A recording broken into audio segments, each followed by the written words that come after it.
Halo sahabat Kompas TV, saya Ihsan Sitorus, presenter program Saksi Kunci Kompas TV.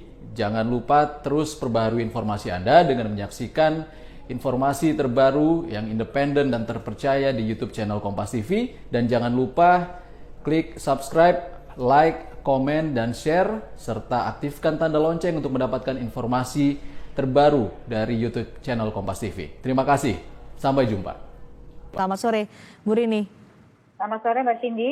Bu Rini, akhirnya ada aturan tertulis yang mengatur sanksi untuk ASN yang nekat mudik, kemudian juga secara resmi tertulis pula ada periode larangan mudik bagi ASN. Apakah aturan ini dibuat dan diterbitkan karena banyak ASN yang melanggar aturan mudik dan juga tidak bepergian keluar kota pada saat libur panjang? Aturan ini kan sebetulnya untuk menindaklanjuti dari arahan Menko PMK kepada beberapa kementerian. Salah satunya adalah kepada Kemenpan RB yang merupakan pembina bagi aparatur sipil negara. Jadi surat edaran ini berlaku hanya untuk aparatur sipil negara. Nah, mengenai masalah surat edaran ini dibuat untuk atau karena adanya pelanggaran, sebenarnya bukan seperti itu. Jadi tujuannya adalah pemerintah ingin memutuskan mata rantai penyebaran COVID-19 begitu. Nah, saat ini kan memang sudah menurun, tetapi sesuai dengan laporan dari Satgas dan permintaan dari Pak Menko PMK, dikhawatirkan akan terjadi gelombang baru begitu ya terhadap COVID. Nah, oleh karena itu ASN, Pak Menteri Pan RB berharap ASN bisa menjadi contoh untuk bagaimana untuk memutuskan mata rantai COVID-19 itu. Nah, oleh karena itu salah satu tujuan daripada pelarangan itu adalah supaya para ASN juga tidak bepergian atau tidak mudik untuk untuk memutus mata rantai COVID-19 tersebut. Belajar dari pengalaman pada mudik Lebaran tahun lalu, kemudian juga pada libur-libur panjang di akhir pekan biasanya juga masih banyak orang bepergian. Ini berimbas pada naiknya angka COVID-19. Apa evaluasi yang dilakukan oleh Kemenpan RB untuk bisa mengawasi ASN benar-benar tidak mudik atau tidak melanggar aturan ini? Ya, baik. Jadi kalau yang tahun lalu memang kan karena baru kita belum melakukan evaluasi secara intensif, tetapi sepanjang setelah itu kita ada beberapa cuti bersama atau libur yang membuat long weekend seperti itu, maka kami meminta surat edaran yang kita keluarkan tentu saja kita berikan satu tautan di mana semua instansi pemerintah bisa melaporkan bagaimana pelaksanaan daripada pelarangan-pelarangan yang sudah diedarkan atau yang sudah disampaikan oleh Pak Menpan RB. Jadi ada kewajiban dari seluruh instansi pemerintah untuk melaporkan kepada Kemenpan RB. Dan sampai saat ini dari beberapa surat edaran kita juga sudah mengumpulkan, meskipun tidak seluruhnya melaporkan ya, karena mungkin ada keterbatasan infrastruktur misalnya, tetapi sampai saat ini masih banyak dan kita masih mengumpulkan laporan-laporan tersebut.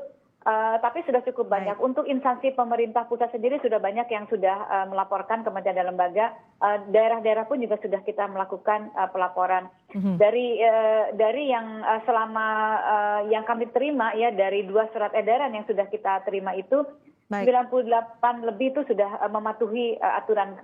Kebanyakan yang tidak mematuhi itu karena memang ada cuti karena alasan penting dan sebagainya. Ada catatannya seperti itu. Oke, kalau ada ASN yang melanggar larangan mudik, apa sanksinya Bu Rini? Kalau sebetulnya setiap pejabat pembina kepegawaian itu kan diminta untuk mengatur sendiri bagaimana tata cara pengawasannya. Nah, kalau sanksinya sendiri sudah diatur di dalam PP nomor 53 tahun 2020 begitu. Nah, nanti karena kan setiap unit organisasi atau setiap instansi itu mempunyai sifat tugas yang berbeda-beda ya, jadi harus selalu disesuaikan.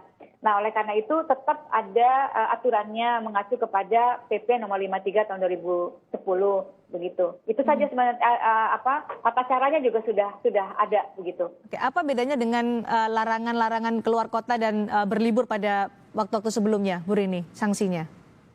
Sama sih, karena kan tidak ada perbedaan sanksi, artinya bahwa pada libur-libur yang kemarin surat edaran tidak boleh ada bepergian keluar kota, ini juga sama sebetulnya. Jadi tidak boleh bepergian keluar kota jadi diminta untuk ASN untuk tetap tinggal pada tempat di mana dia bertempat tinggal maupun tempat di mana dia bekerja begitu. Jadi misalnya ada orang Jakarta terus kemudian bekerjanya di Jambi misalnya, itu diharapkan supaya yang PNS itu tidak bepergian dulu ke Jakarta, tetapi sesuai dengan lokasi di mana dia ditempatkan seperti itu gitu ya, diminta untuk supaya tidak lagi memotong mata rantai itu. Oke, sekali lagi soal sanksi, Bu Rini, apa sanksi yang akan diberikan jika nanti ada yang melanggar? Sanksi itu kan ada 3 macam ya, ada sanksi ringan, ada sanksi sedang, ada sanksi berat. Kalau sanksi ringan itu memang kalau dia berdampak kepada unit kerja gitu. Kalau sanksi ringan itu kepada instansi yang bersangkutan. Nah, nanti mungkin bisa dilihat apakah memang dia pelanggaran itu dengan bisa ditentukan, kan itu ada prosesnya di dalam, ada tata caranya. Nanti kan ada berita acaranya dan lain sebagainya gitu. Tetapi macam-macam sanksi itu bisa diterapkan kepada ASN yang melanggar disesuaikan dengan hasil berita acara yang dia lakukan apabila memang ASN yang bersangkutan melanggar larangan tersebut. Ada kategorinya, pelanggaran ini berat, pelanggaran ini dikategorikan moderat, pelanggaran ini mendapat sanksi yang ringan, Bu Rini? Ada. Di PP 53 sudah diatur. Tata caranya juga ada misalnya dari mulai teguran lisan sampai dipotong gajinya, sampai ada juga gitu seperti itu. Jadi harus dilihat dari proses bagaimana case-nya itu yang bersangkutan. Ya. Baik, diatur secara tegas dan resmi oleh Pak Cahyokumolo, Menpan RB, supaya ASN mengikuti aturan larangan mudik di tahun 2021. Terima kasih Ibu Rini telah bergabung bersama kami di Kompas Petang. Ibu Rini Widiantini, Deputi Bidang Kelembagaan dan Tata Laksana Kemenpan RB. Terima kasih Ibu.